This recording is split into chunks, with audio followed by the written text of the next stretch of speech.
Thokozani. Amen. Sanibonani. Ngiyalidumelisa babohle. Absheni. I am greeting all of you. Namhlanje ngizokhuluma ngokuphahla. Kuyini ukuphahla? Ngizoyidiscussa nje kahle yini ukuphahla? Why kuphahlwa?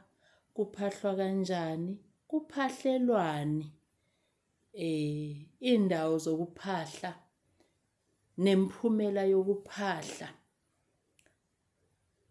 ngizoyibeka in stages so that everybody understands. A lot have been said about ukuphahla, sekukuningi okukhulunywa ngokuphahla, but mina ngizogxila ekuthini yini ukuphahlwa, yini ukuphahla, why siphahla, kuphahlwa kanjani, kuphahlelwa kuphi,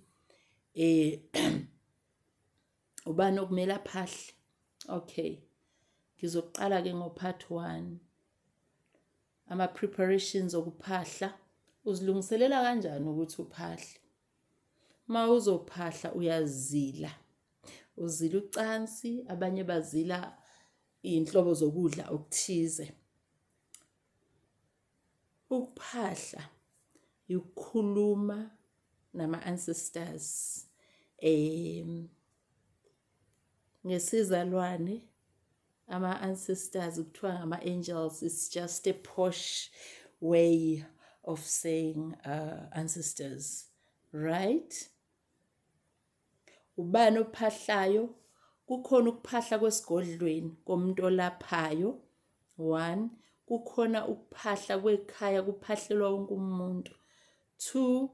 Kukhona ukuphahla komuntu ongenabazali, phecelezi umlanjwane. Ngizo-unpack ke one by one ngendlela engibeke ngayo ama-topics.